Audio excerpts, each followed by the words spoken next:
se pasó de verga. La doctora va a preguntar alguna duda, yo voy a decir, no, doctora, gracias. Ya van a ser las 8. Si no les dice nada a ellos, Te va a enojar. Pero Pinche módulo que no se acaba. caballo homosexual. ¿y sabes qué? Todos los errores son que Una duda. Una duda, ¿siempre vamos a empezar así de tarde o...? Ya se fue. Me fuman parcial. O sea, por los dos fueron Yo no ando buscando ser el de las Si personas. haces eso, te vas a tocar aquí. Oye, no me va a Dije, ¿a dónde Porque vas? si quieren meter a mis parcelas. ¿Yo? ¿Meter a tu parcel? Sí, no es cierto. Yo quiero seguir hasta arriba. Claro que sí. No, esos paracaidistas que nomás cayeron ahí se quedaron como plaga. El problema ya es sacarlos. Sí, no, giratorio plana. Vamos a ver los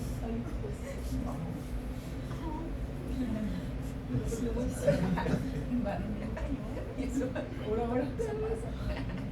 No, ya. Tienes que arreglar. Bueno, sí, más bien que arreglar. Un buen sistema. O sea, no manches. pero es para todo el baño. ¿Andas algunos tienes? Puede ser como chiquito. No, no pero para que la vida de mi casa. Ay. ¿Sabes a mí que sí no me gusta?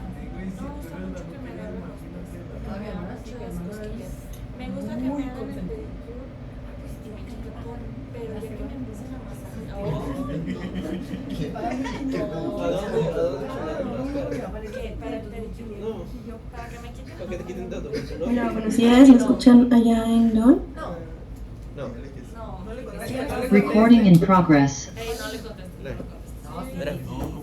Que se enoje, que se enoje. Buen día, yo sí te escucho perfecto. Dile, ajá. Hola, doctora, buenos días. Sí, doctora. Desde ¿No? León. Ay, Sí, sí, la escuchamos. ¿desde dónde? ¿Desde dónde? Desde León.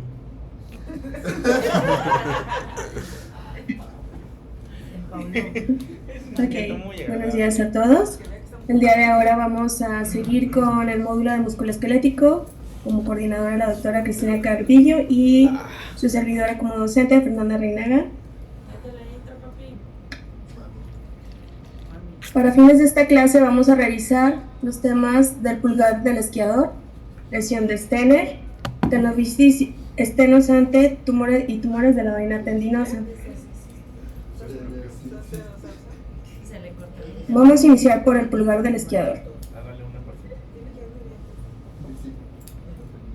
No peleen, no peleen. Bueno, esta lesión es una lesión que implica la rotura del ligamento colateral cubital de la primera articulación metacarpofálgica y se asocia frecuentemente a la fractura de la base de la falange proximal.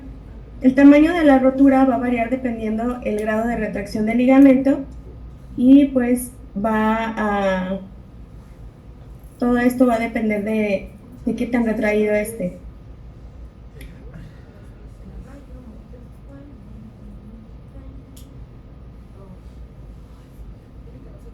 En los esquemas podemos identificar el ligamento colateral cubital para que más o menos se ubiquen.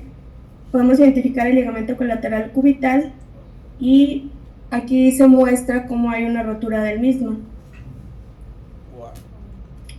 Como generalidades, estas lesiones son relativamente comunes, son más frecuentes en hombres y aproximadamente un 80% de estos hombres van a ser esquiadores.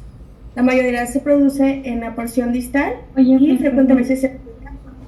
Yo no vi un puntero. ¿Tienes un puntero para que vaya señalando? Ah, ya. Ok.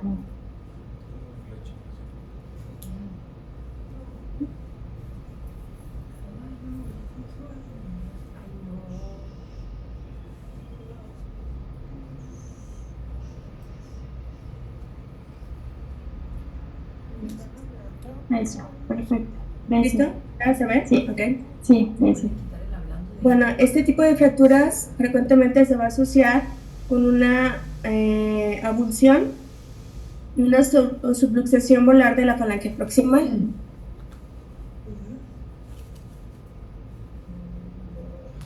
La etiología depende del mecanismo de la lesión y frecuentemente van a ser lesiones que generen una abducción forzada del pulgar y cuando se le aplica tensión e hiperextensión al ligamento colateral cubital.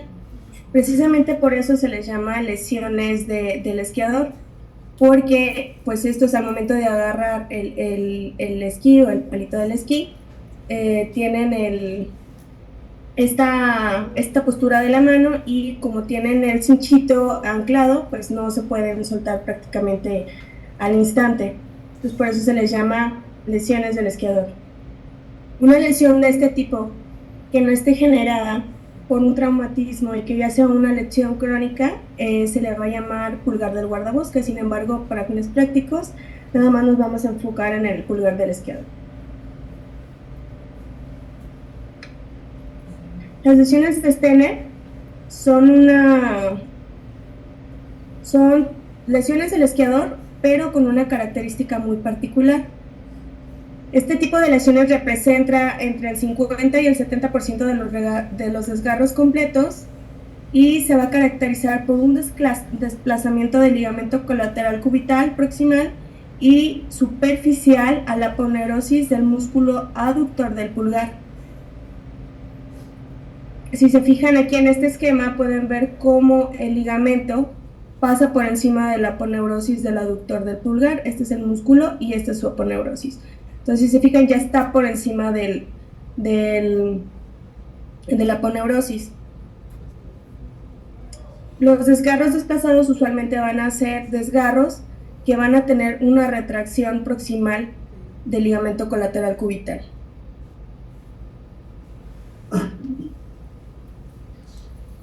¿Cuáles van a ser los signos clínicos? Pues primero, van a estar enfocados o van a estar situados en la primera articulación metacarpofalángica, porque pues ahí es el daño, y van a estar caracterizados por un dolor que irradia desde la cabeza del metacarpiano hasta la falange proximal. Usualmente va a haber hinchazón y el movimiento de pinzamiento va a estar nulo o va a estar reducido.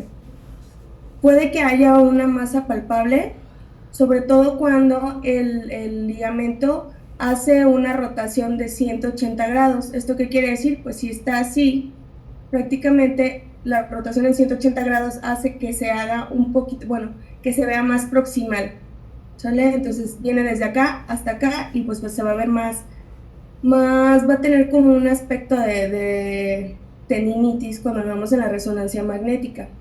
Y pues clínicamente va a producir como una tipo tumoración. También vamos a tener como signos clínicos pues alteración en la rotación anormal del pulgar y una hiperlaxitud del mismo.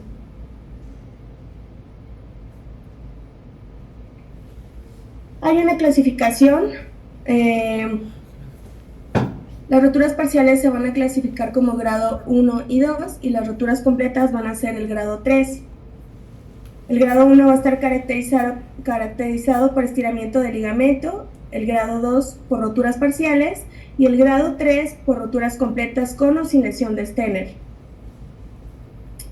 El grado 1 y 2 generalmente van a estar localizados en la porción proximal de la falange y el grado 3 también de localización distal. Ya en este tipo ya en esta clasificación va a haber inestabilidad de la articulación metacarpofalángica y va a haber una hiperlaxitud de al menos 20 veces mayor.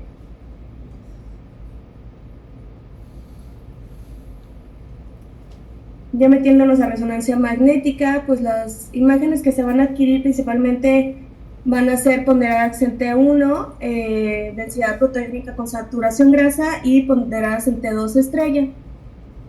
Vamos a adquirirlas en un plano donde más vamos a ver hallazgos, va a ser en el plano coronal, sin embargo pues obviamente se van a sacar todos sus planos. Y pues bueno, en la rotura incompleta o incompleta sin lesión de Stener, el ligamento colateral cubital va a permanecer profundo a la aponeurosis del aductor suprayacente, por debajo de la aponeurosis. Va a haber engrosamiento de este ligamento, una discontinuidad en el ligamento en la cara proximal de la falange proximal. Podemos encontrar edema adyacente, así como de los tejidos blandos circundantes, que van a estar superficiales a la aponeurosis del aductor. También vamos a poder encontrar edema subcondral con o sin una avulsión ósea. En las roturas completas que ya involucran una lesión de Stener, vamos a encontrar una retracción del ligamento colateral cubital, un desplazamiento del mismo medial o superior a la aponeurosis, y este se va a encontrar retraído y va a generar como una forma de bolita. Al momento de hacerse o de recorrerse de manera distal, quedamos en que la mayoría de las lesiones va a darse en una porción distal. Entonces, cuando este se retrae, se va a hacer proximal y este se va como tipo enrollar por encima de la aponeurosis. Entonces, ese signo se llama signo del yoyo, ¿sale? La aponeurosis queda como la cuerda y el ligamento colateral cubital enrollado sobre la misma va a ser el yoyo como tal.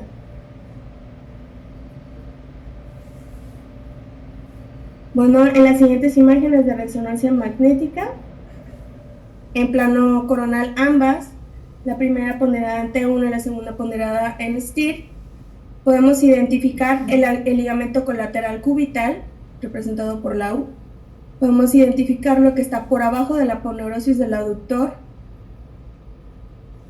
¿Sí? Sin embargo, en las imágenes de STIR, podemos ver que entre estos, bueno, este tiene un desgarro distal, un desgarro total de manera distal, y podemos ver que entre el desgarro y la aponeurosis existe líquido ahí adyacente. Entonces, este es un desgarro sin lesión de Stener.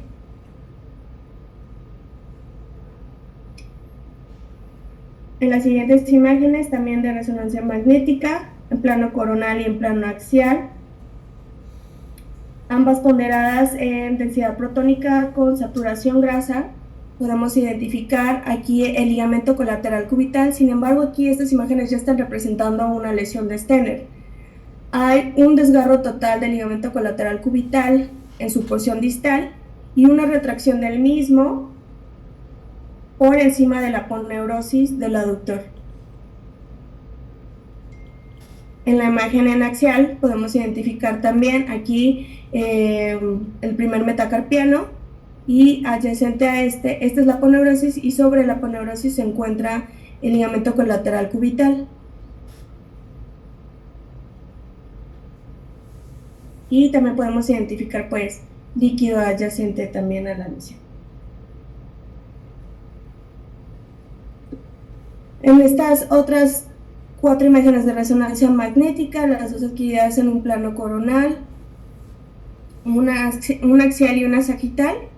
La primera ponderada en densidad protónica, la segunda en saturación en T2 con saturación grasa, y la siguiente en una densidad protónica con saturación grasa también.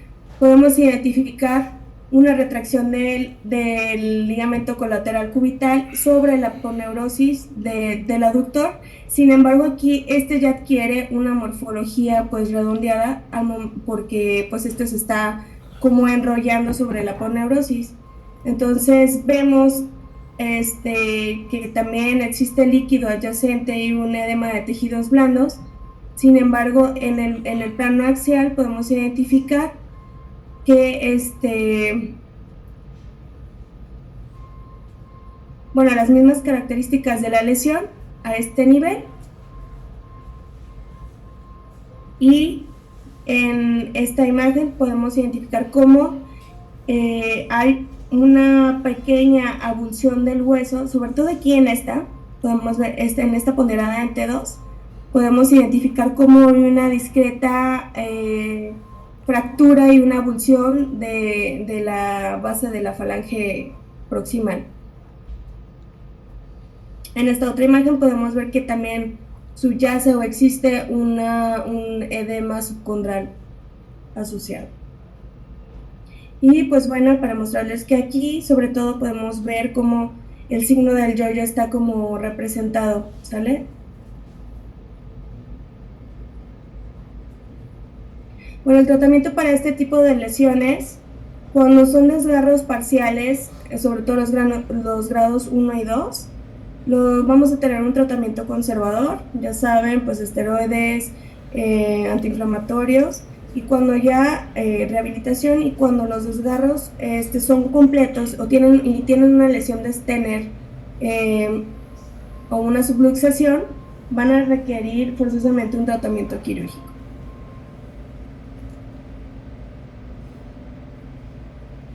Bueno, el siguiente tema es la tenosinovitis estenosante. Aquí nos vamos a enfocar en la tenosinovitis de Kerbein, que también es llamada esguince de la bandera y tenosinovitis estenosante. Esta es una tenosinovitis y tendinitis del primer compartimiento de los extensores. Y esta va a afectar pues, a los tendones que están en este compartimiento, que son el abductor largo y el extensor corto del pulgar, a nivel de la estiloides radial, ¿sale? Y por debajo del retináculo de los extensores de la muñeca. Y podemos ver en este esquema cómo están el abductor largo y el extensor corto del pulgar por debajo del retináculo, y pues en este esquema lo que trata de representar es que la vaina de los tendones está pues inflamada. Son cambios por tenosinovitis. Y bueno, en este otro esquemita, nada más para hacer un recuento anatómico y recordar que existen pues 6 compartimentos extensores en la región dorsal de la mano, y pues el daño en este tipo de lesión va a estar pues en el primer compartimento, donde están el abductor largo y el extensor corto del pulgar.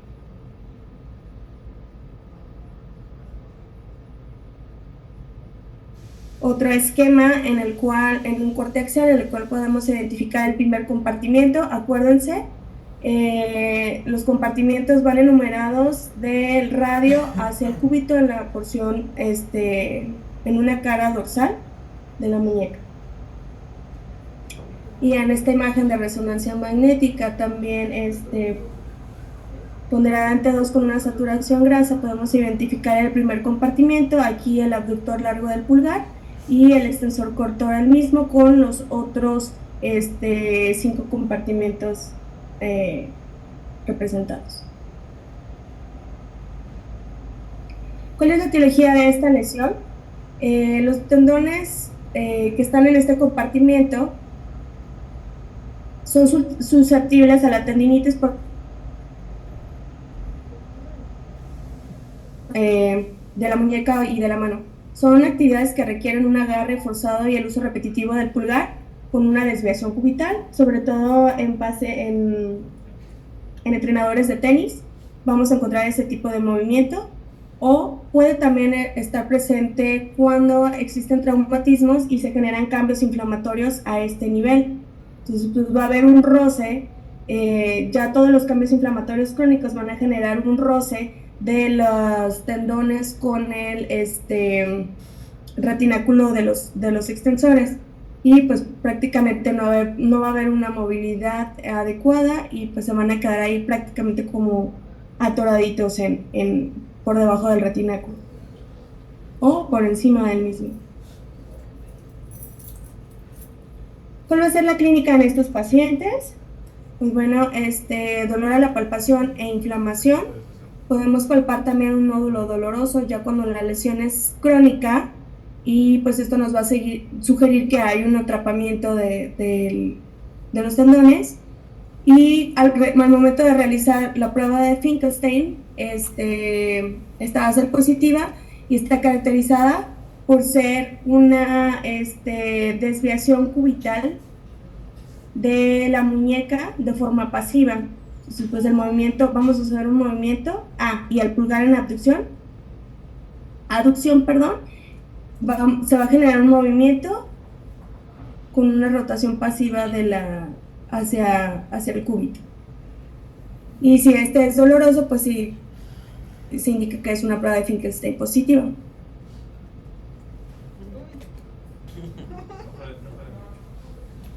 En la resonancia magnética va a haber cambios tanto por tendinitis como por tenosinovitis. Entonces, como ya saben, los cambios por tendinitis van a estar caracterizados por un aumento del grosor, un aumento leve de la señal de intratendinosa en imágenes ponderadas en T1 y T2.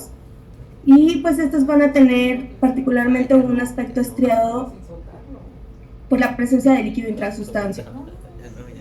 Vamos también a encontrar una intensidad de señal intermedia en imágenes ponderadas en densidad protónica con saturación grasa.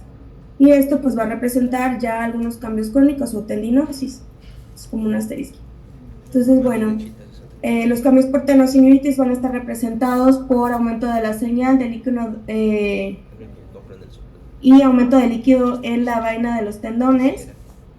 Va a haber una grasa subcutánea adyacente hiperintensa en imágenes ponderadas en densidad protónica con saturación grasa y un realce peritendinoso con el medio de contraste.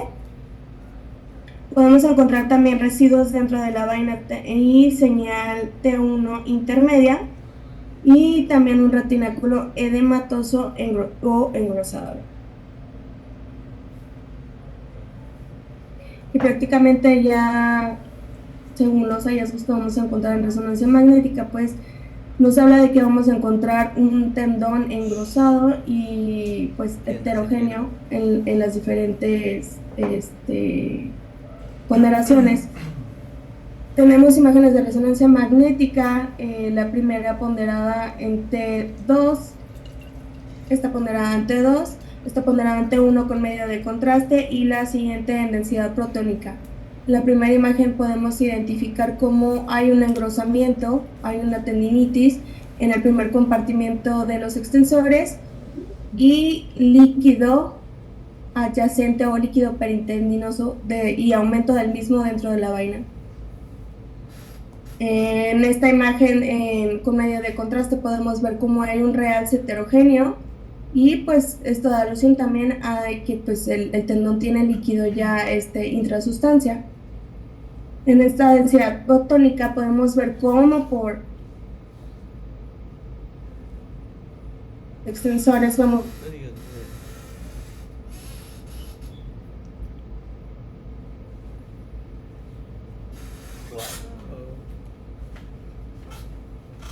de densidad de líquido dentro del tendón y líquido adyacente y edema de tejidos blandos también.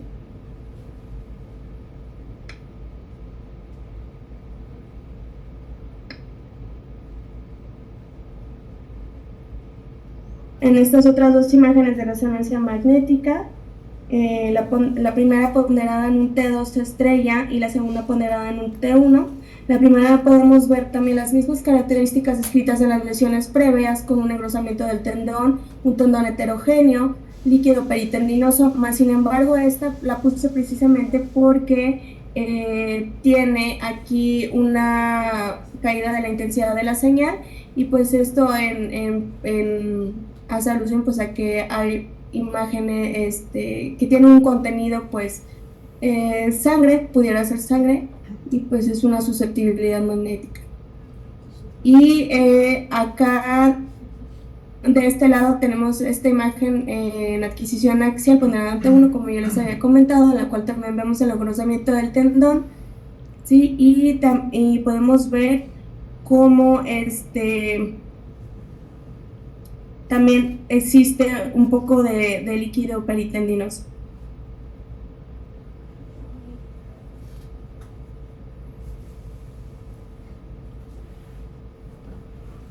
El tratamiento de esta lesión, hasta un 80% de estos va a ser un tratamiento conservador. Va a estar basado en la administración de antiinflamatorios, reposo, el cese de las actividades que agravan esta sintomatología. Podemos usar férulas del pulgar, inyecciones de esteroides y fisioterapia. El siguiente tema son tumores de la vaina tendinosa. El principal tumor de la vaina tendinosa es el tumor de células gigantes, por eso vamos a enfocarnos en este tema. Y estos son tumores fibrostocíticos benignos que surgen de la membrana sinovial, de las bursas o de las vainas tendinosas. Miden aproximadamente entre 0.5 y 5 centímetros y van a tener un crecimiento lento y exuberante. La vamos a encontrar principalmente en trayectos tendinosos, sobre todo en la porción o en la cara volar de la mano y los dedos, y va a estar adyacente a las articulaciones interfalángicas, sobre todo la segunda y la tercera articulación. Existen dos subtipos, el subtipo localizado y el subtipo difuso. El subtipo localizado es la segunda tumoración del tejido blando más común de la mano, después de los gangliones, o quistes sinoviales también llamados. Y la forma difusa es una forma rara que va a afectar principalmente a grandes articulaciones.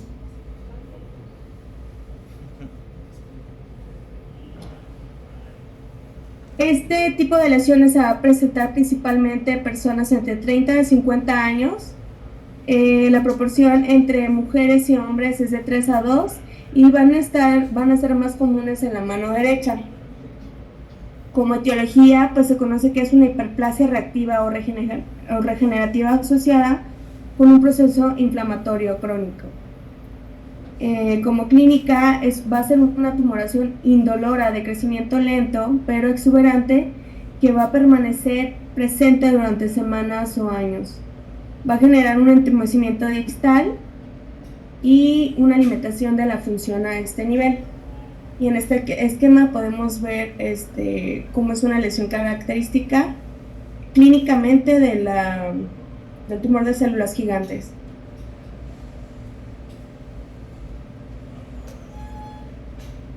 Por resonancia magnética, vamos a tener que va a ser una tumoración de tejidos blandos, que va a ser heterogénea por la presencia de múltiples áreas hipointensas, de densidad intermedia, hiperintensa, sobre todo en imágenes adquiridas o ponderadas en densidad protónica con saturación grasa. Al medio de contraste van a producir un realce intenso y heterogéneo, y va a presentar septaciones fibrosas y lobulaciones de la lesión o de sus bordes. Va a generar un arqueamiento convexo hacia la piel desde la vaina del tendón. Puede que encontremos también focos de hemosiderina hipointensos en secuencias de eco de gradiente, y estas van a estar situadas periféricamente o de manera difusa. Vamos a encontrar una interfase conservada y la mayoría de las veces no vamos a tener edema reactivo del tejido subcutáneo adyacente. Posiblemente puede que se asocie con una lesión ósea adyacente, que crezca de mayormente en el eje largo, y podemos encontrar en ciertas ocasiones líquido adyacente a la lesión. Tenemos dos imágenes de resonancia magnética ponderadas en densidad protónica con saturación grasa, la primera en adquisición axial y la segunda en adquisición coronal. Estamos a nivel del ligamento que se encuentra entre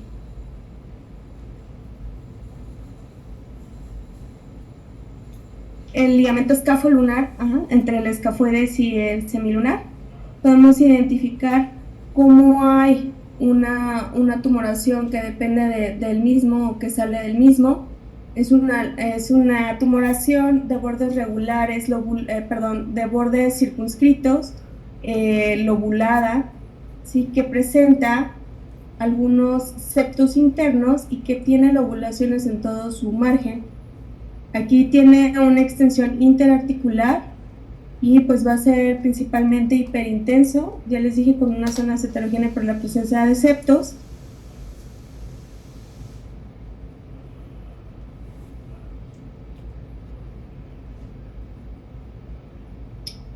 Y ya en estas imágenes también de resonancia magnética, las dos primeras ponderadas en T1 y la tercera ponderada, las dos primeras, estas dos ponderadas en T1 y la tercera ponderada en densidad protónica con saturación grasa, la última ponderada en T1 con una saturación grasa y medio de contraste. Perdón, no las estaba señalando. Entonces tenemos que son imágenes de resonancia magnética. Las dos primeras, esta y esta, van a estar ponderadas en densidad protónica con saturación grasa. Esta otra también de igual manera en densidad protónica con saturación grasa, y esta en un T1 con medio de contraste. La primera en un plano coronal podemos identificar como en el dedo medio, en la articulación interfalágica, un aumento de volumen y presencia de un tumor de células gigantes, el cual va a estar representado por zonas hiperintensas, de intensidad media e hipointensas, que son características de esta lesión. Es una lesión pues expansiva, como ven, ¿no? En esta otra imagen podemos ver cómo adyacente al tendón esta lesión se va a extender, y vemos cómo también tiene múltiples zonas heterogéneas caracterizadas por las diferentes intensidades de señal. En nuestra otra imagen podemos ver cómo existen algunas zonas focales con caída de la intensidad de señal, ya dado que la tumoración también tiene pues depósitos, pueden ser de hemosiderina. En esta otra imagen podemos identificar, pero ya la variante difusa, podemos identificar en los múltiples lesiones adyacentes a los tendones. Aquí hay una, aquí hay otra, y podemos ver que tienen las mismas características a la previa, nada más que tienen un realce heterogéneo al medio del contraste.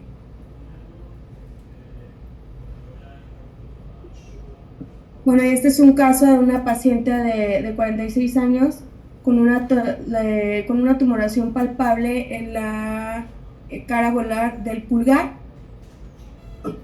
Podemos observar cómo esta lesión es una tumoración circunscrita, muy circunscrita, es hipointensa en T1, en T2 hiperintensa, que sigue conservando obviamente sus bordes, y en T1 con gadolíneo tiene un realce pues heterogéneo.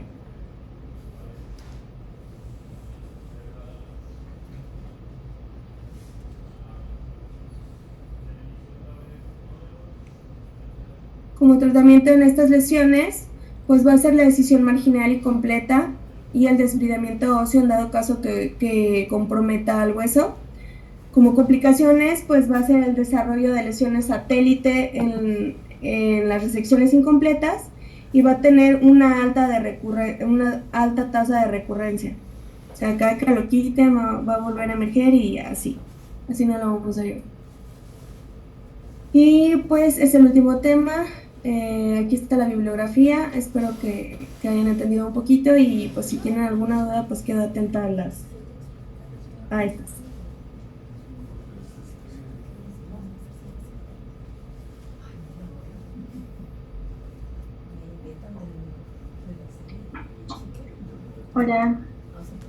Hola. Muy bien. Yo creo que todo fue explicado bastante claro. Solamente pues recordarles que ya con esto terminamos las lesiones que pudieran ustedes encontrar en el pulgar. Ya habíamos visto risartrosis, y con la lesión de Stener, o del dedo del esquiador, y su lesión de Stener, y con la tenosynovitis de Cobain. Concluimos con esas lesiones, o con esas afecciones que van a involucrar el aspecto radial de la muñeca, como diagnósticos diferenciales. Entonces aquí al menos ya tienen ustedes 3 de las lesiones más frecuentes en las que ustedes pueden pensar, ¿no? Recordemos la risartrosis en la articulación carpo-metacarpiana, la lesión del isquiador en la articulación metacarpofalángica y pues la tenosinovitis pues es tendinosa, pero también es más o menos a nivel de la mitad. ¿Qué hay que agregar? Bueno, siempre que ustedes piensen en un dedo del esquiador, lo primero tienen que hacer un estudio dirigido. Acuérdense que, como ya lo habíamos visto en anatomía y protocolo, el protocolo del dedo pulgar tiene que ser dirigido a dedo pulgar. No van a hacer una muñeca, no van a hacer una mano, van a hacer un dedo pulgar, una resonancia magnética de dedo pulgar planeada con respecto a los planos ortogonales del dedo.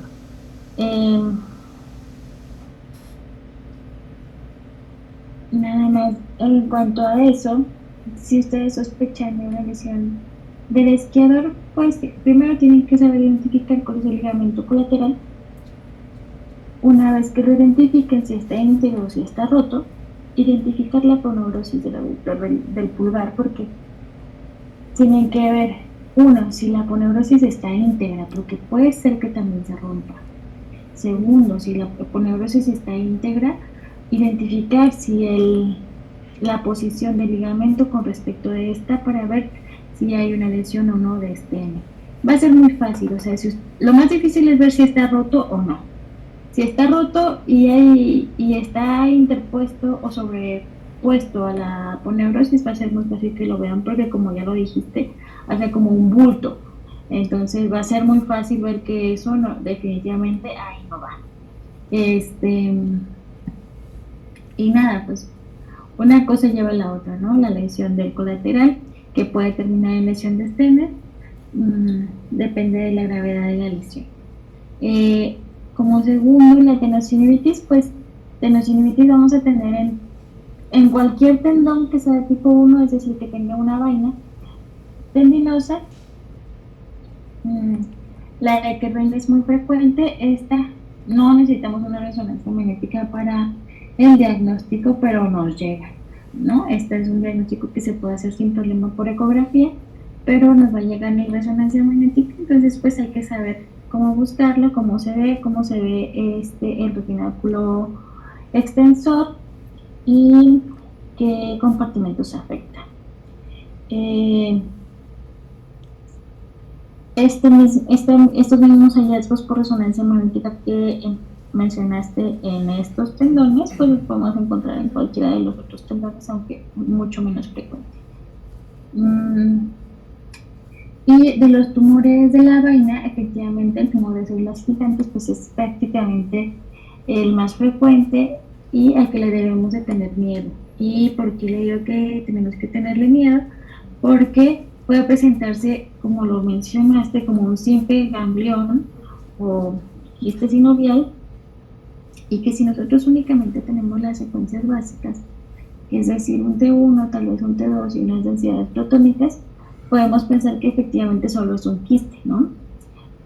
Sobre todo porque algunos no tienen esa característica como los que mencionaste, que son como muy lobuladitos o septados, etc.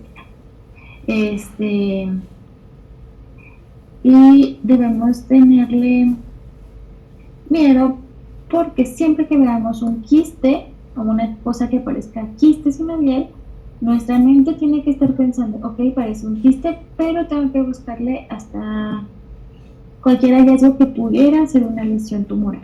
Ajá. Si tiene algún lobulito que no lo tendría, algún quiste, algún septo, o si tenemos la dicha de que la hayan pedido contrastada, pues que nos realce con el contraste.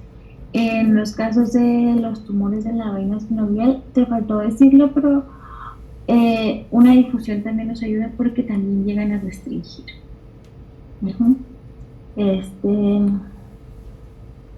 Cuando veamos un derrame articular que puede ser, por ejemplo, en la muñeca, ¿se acuerdan que en la muñeca los compartimentos de la cápsula sinovial era el proximal, el intermedio y el distal? Bueno, cuando veamos una especie de derrame articular que no respeta los compartimentos, que no discurre conforme a la gravedad, etcétera, bueno, hay que pensar que puede ser un tumor de la vena sinovial y que se puede comportar totalmente como un derrame o un derrame loculado. Entonces, aguas.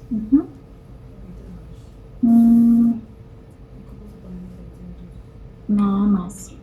Yo creo que de mi parte eso sería lo único que habría que recalcar, aunque claro que lo dijiste y lo dijiste muy bien. No sé si alguien tiene alguna pregunta o alguna duda.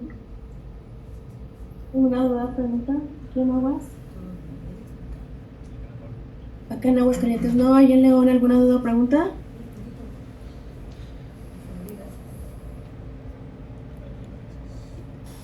Todo bien, doctora, gracias. Bueno, pues que tengan un bonito día y qué gusto estar con ustedes de nuevo.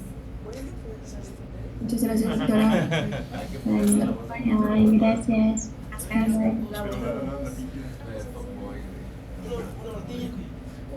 No, pero es que Una botella es ganas.